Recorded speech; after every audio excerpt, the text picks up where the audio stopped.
Welcome to the deep dive.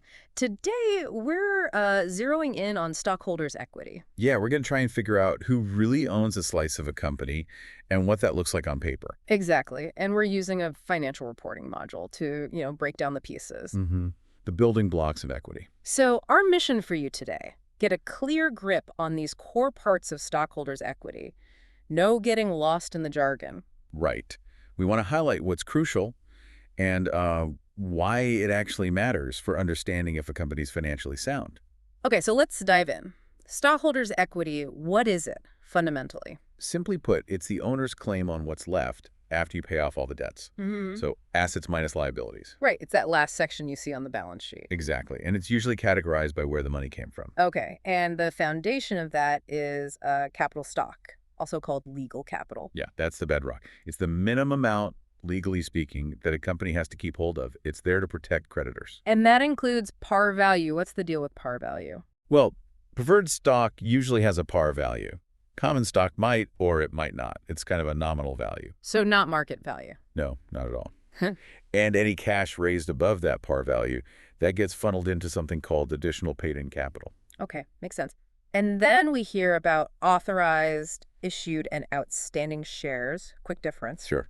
Authorized is just the maximum number the company could sell. Issued is how many it is actually sold at some point. And outstanding. That's what's currently in the hands of investors like you.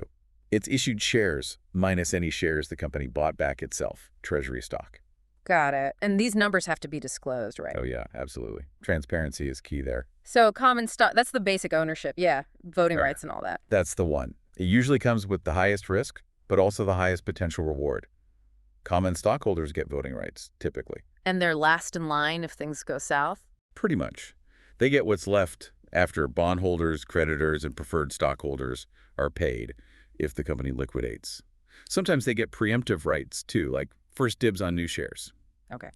What about book value per common share? Is that what my share is worth? Not exactly market worth. It's more of a theoretical calculation.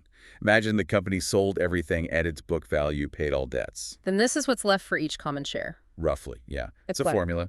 Total equity minus preferred claims divided by common shares outstanding.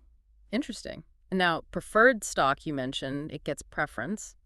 Couple of special features. Usually dividend preference is the big one. They get paid dividends before common stockholders. And those dividends can be cumulative, meaning Meaning if the company skips a dividend payment 1 year, it still owes it to preferred shareholders and has to pay it later before common stock gets anything. yeah, okay. And participating. Sometimes preferred stock can participate, meaning it might get extra dividends beyond its stated rate if common stockholders get a large dividend.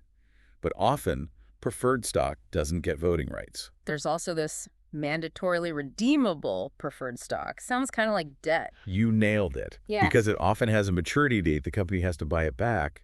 It's usually treated as a liability on the balance sheet, not equity. Unless it's only redeemable at liquidation, I guess. Exactly. Okay, so that covers the capital stock types. What about that additional paid-in capital again? Where does that come from besides share premiums? Right. It's mainly the money above par value from selling stock. But other things can land there too, like gains if the company resells treasury stock, or even things like donated assets. Then there's retained earnings. That sounds straightforward profits kept in the company. That's it. It's the running total of all the net income the company has ever earned, minus all the dividends it's ever paid out. So a big number here is generally good. Shows profitability. Generally, yes. It means the company is reinvesting in itself or building a cushion, though sometimes parts of it might be appropriated or earmarked for specific things, meaning it's not available for dividends right now. And what's this accumulated other comprehensive income, or AOCI? Sounds a bit different. It is a bit different. It captures certain gains and losses that haven't hit the main income statement yet.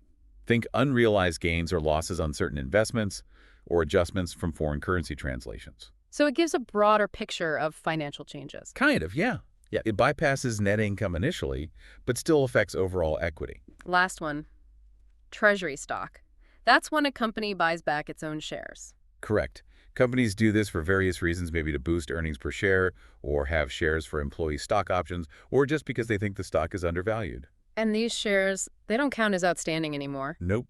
No voting rights, no dividends. They're recorded usually at the cost the company paid to buy them back. If they resell them later, any gain or loss usually hits additional paid-in capital, not the income statement. Wow, okay. So stockholders' equity is definitely more than just one number. It's got layers. Absolutely. You've got the initial capital, the ongoing profits kept in the business, and these other adjustments. Understanding these pieces really gives you insight into the company's financial structure and the owner's real stake. It paints a much richer picture. All right, here's something for you to chew on. Think about the mix of these equity parts. What might a company with huge retained earnings versus one with massive additional paid-in capital be telling you about its history, its growth stage, or maybe its future plans? Hmm. That's a great question. Definitely something to consider. Thanks for diving deep with us today.